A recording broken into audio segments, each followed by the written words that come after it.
I-forward na lang natin, guys. FDO check. FDO confirmed. Nareho, stand by after SITREP. 5 years ago, inununsad ng South Korea ang kauna-unahang exploration rocket na maglalanding doon sa buwan, ang Nareho.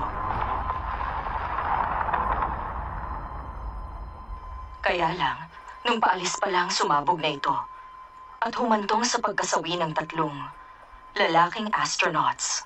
Yun nangyari, nakakabigla. Sa tingin ko nga, mas nabigla ang publiko kumpara sa aming lahat dito. Dahil sa alitan sa pagitan ng mga bansa, napaalis na ang South Korea sa International Space Committee. Ang Independent Lunar Mission... Naniniwala kami na ang South Korea ay hindi dapat isama sa exploration. Kaya ito ang naging desisyon namin. Ang buwan, may tulad mo siya sa Antarctic ng ating mundo. Marami itong underground resources na pwedeng gamitin. Isa na rin doon ang helium-3. Maaaring magsilbing isang energy source na magagamit ng mga tao ng mahigit 10,000 taon. Yun ang dahilan kung bakit ang mundo ay nakikibahagi sa matinding kompetisyon para makarating sa buwan. Kaninong flag kaya ang mauna? Sumali na rin ang South Korea sa kompetisyon papunta sa buwan at handa na rin makipagsabayan. Kung huminto pala kami noon, mauuwi sa wala ang mga ginawa namin. Pero dahil nagpupursige pa rin, magagawa na natin ang kailangan para sa tagumpay na inaasam para sa ating lahat to. Dahil sa kanilang dedikasyon, nabuo na nila ang pangalawang rocket ng South Korea, ang Woori-Hoo. Sila ang 3 bagong astronauts na maglalayag papunta sa buwan. Bata pa lang ako, pangarap ko na ito. Kaya isa pong karangalan na makasama ako sa 3 astronauts na papunta sa buwan. Yung pangalan niya. Saka ako na lang papangalanan yung anak ko pagdating ko mismo sa buwan. Mahirap po talaga. Nalampasan ko lang yung mga pagsubok dahil sa walang patid na suporta sa akin ng pamilya ko. Ito ba? Yung anak ko ang may bigay nito sa akin. Ang sabi niya, ito raw ang magbabantay sa akin doon. Nung Navy SEAL ako, matindi yung naging training ko. Pero hindi ako masyadong experience at baguhan lang sa pagiging piloto. Hindi ko hayaang masayang lang ang mga sinakripisyo ng crew members ng Nareho at susubukan naming kumpletuhin ang misyon. 20 months ng training ang pinagdaanan nila. Sina Mr. Lee, Chu at Wang ay nagsama-samang sumabak sa mahigit 2,800 na oras ng training.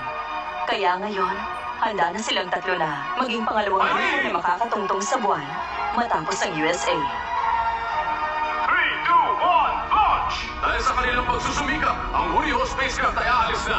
Ang Woori-Hoo ang pangalawang spacecraft na ginawa gamit ang technology ng South Korea. Sana makarating sila sa buwan ng ligtas. Taong 2029 ng December, muli natin ngayong pupuntahan ng buwan. We are going.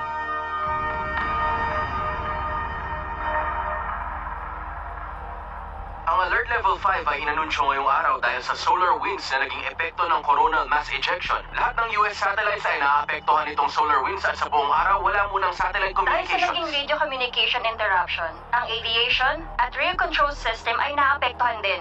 Naantala na ang transportation. Ayon sa balita mula sa isang bridge satellite, ang Lunar Gateway na spacecraft ng USA ay naapektuhan na rin. Solar flare na nangyari ngayon ay mukhang magdudulot ng malakihang destructive power. Yung Lunar Gateway, ang space station na umikot sa buwan, ay nawalan din ng power dahil sa solar wind. Alamin nga natin ito.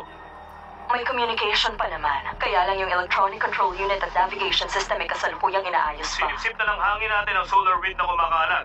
Pero ang Woori-Hoo spacecraft na malapit na makabot sa buwan ay kasalukuyang hindi makontak ng Korean Aeronautics at Space Center. 3 araw na nung umalis ang Woori-Hoo. Malapit na itong makaabot sa lunar orbit ngayong umaga. Dahil sa solar wind, naputol bigla ang communication ng Space Center sa spacecraft. Marami na ang nag-aalala sa crew members ng Woori-Hoo dahil nandun sila mismo sa tapat ng solar winds. Iniimbestigahan ngayon yung dahilan kung bakit nawala ang communication sa kanila.